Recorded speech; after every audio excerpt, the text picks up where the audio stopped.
નમસ્કાર. ચલો આજે એક સવાલથી શરૂઆત કરીએ. શું સ્કૂલનો મતલબ ફક્ત પુસ્તકો, હોમવર્ક અને પરીક્ષાઓ જ છે? લાગે છે કે હવે નહીં, કારણ કે ભારતીય શિક્ષણમાં એક બહુ મોટો બદલાવ આવી રહ્યો છે. આ બદલાવ વર્ગખંડની 4 દિવાલોની બહાર જઈને વિદ્યાર્થીઓને વાસ્તવિક દુનિયા સાથે જોડવા માંગે છે. તો ચાલો આજે આપણે આ બેગલેસ દિવસો શું છે અને એ આપણા શિક્ષણનું ભવિષ્ય કઈ રીતે બદલી શકે છે એને ઊંડાણપૂર્વક સમજીએ. આ એક એવો સવાલ છે જે આપણને બધાને વિચારતા કરી દે છે, ખરું ને? શું જ્ઞાન ફક્ત પાઠ્યપુસ્તકોમાં જ બંધાયેલું છે કે પછી એનો સાચો સંબંધ આપણી આસપાસની દુનિયા અને આપણા અનુભવો સાથે હોવો જોઈએ? અને તમને જાણીને કદાચ નવાઈ લાગશે કે આ કોઈ એકદમ નવો વિચાર નથી. ભારતની જે પ્રાચીન શિક્ષણ પ્રણાલી હતી એમાં જ્ઞાન અને કૌશલ્ય એટલે કે થિયોરી અને પ્રેક્ટિકલ હંમેશા સાથે જ ચાલતા હતા. હવે નવી શિક્ષણ નીતિ એ જ જૂના પણ ખૂબ જ અસરકારક વિચારને આજના જમાનામાં પાછો લાવી રહી છે. તો આ બધા પરિવર્તનની પાછળ છે રાષ્ટ્રીય શિક્ષણ નીતિ 2020, જેનો મુખ્ય ધ્યેય શિક્ષણને વધુ જીવંત અને વ્યવહારુ બનાવવાનો છે. આ બદલાવનો પાયો છે અનુભવજન્ય શિક્ષણ, એટલે કે કરીને શીખવું. આ નીતિનો હેતુ સ્પષ્ટ છે: વિદ્યાર્થીઓને માત્ર ગોખણપટ્ટીમાંથી બહાર કાઢીને વાસ્તવિક જીવનના અનુભવો સાથે જોડવા. પણ આ અનુભવથી શીખવાની વાતને ક્લાસરૂમમાં લાગુ કેવી રીતે કરાશે? એના માટે જ એક સરસ આઈડિયા આવ્યો છે: બેગલેસ ડેની પહેલ, જે આપણા આજના વિશ્લેષણનો મુખ્ય વિષય છે. તો આ બેગલેસ ડે છે શું?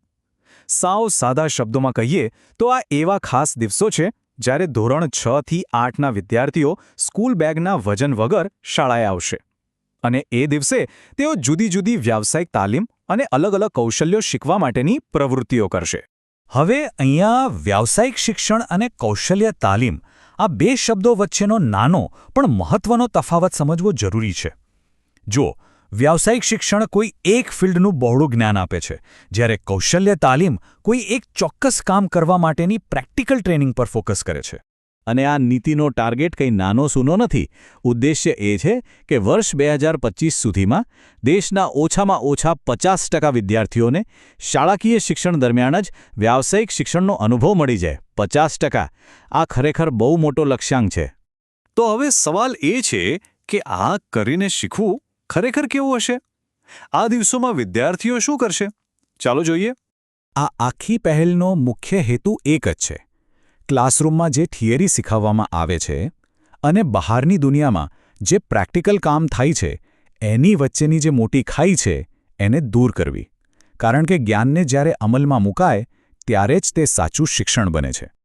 આ બેગલેસ દિવસો દરમિયાન વિદ્યાર્થીઓ ઘણી બધી રસપ્રદ પ્રવૃત્તિઓમાં જોડાશે. જેમ કે તેઓ સ્થાનિક કારીગરો અને નિષ્ણાતો પાસેથી સીરું શીખશે, ગ્રુપમાં સાથે મળીને પ્રોજેક્ટ્સ પર કામ કરશે, અલગ અલગ ઉદ્યોગો અને કંપનીઓની મુલાકાત લેશે અને હા, ઇન્ટર્નશિપ દ્વારા વાસ્તવિક કામનો અનુભવ પણ મેળવશે. અને આ કાર્યક્રમની સૌથી સારી વાત એ છે કે તે સમાવેશી છે. મતલબ કે આ બધી પ્રવૃત્તિઓ એવી રીતે ડિઝાઇન કરવામાં આવી છે કે કોઈપણ પૃષ્ઠભૂમિના વિદ્યાર્થીઓ તેમાં ભાગ લઈ શકે અને એકબીજા પાસેથી શીખી શકે.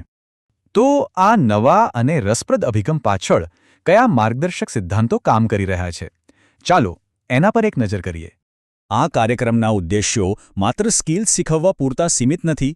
એનાથી પણ ઘણા ઊંડા છે. જેમ કે દરેક કામ પ્રત્યે આદરની ભાવના કેળવવી, સમાજમાં અમુક કામોને લઈને જે ખોટી માન્યતાઓ છે એને દૂર કરવી, ભણતરને આપણી સ્થાનિક સંસ્કૃતિ અને કળા સાથે જોડવું અને સૌથી અગત્યનું, વિદ્યાર્થીઓમાં ક્રિએટિવિટી અને પ્રોબ્લેમ સોલ્વિંગ જેવી આવડતોનો વિકાસ કરવો. ટૂંકમાં આ બધાનો સાર એક જ વાક્યમાં છે: સંતુલન. સિદ્ધાંતને વ્યવહાર સાથે જોડવો જ પડશે. આ બંનેનું મિલન જ શિક્ષણને સાચા અર્થમાં સંપૂર્ણ બનાવશે. હવે એક બહુ જ સ્વાભાવિક અને મહત્વનો સવાલ આવે છે: સુરક્ષાનો. જ્યારે વિદ્યાર્થીઓ ક્લાસરૂમની બહાર જઈને આવી નવી પ્રવૃત્તિઓ કરશે ત્યારે એમની સેફટીનું શું? આ એક વાજબી ચિંતા છે. અને આ ચિંતાને દૂર કરવા માટે વિદ્યાર્થીઓની સુખાકારી સુનિશ્ચિત કરવા માટે એક વ્યાપક અને 3 સ્તરીય સુરક્ષાનું માળખું બનાવવામાં આવ્યું છે. આ 3 સ્તર કયા છે? પહેલું છે શારીરિક સલામતી, એટલે કે સુરક્ષિત વાતાવરણ અને સાધનો. બીજું છે સામાજિક સલામતી, જે ભેદભાવ વગરનું અને આદરપૂર્ણ વાતાવરણ સુનિશ્ચિત કરે છે.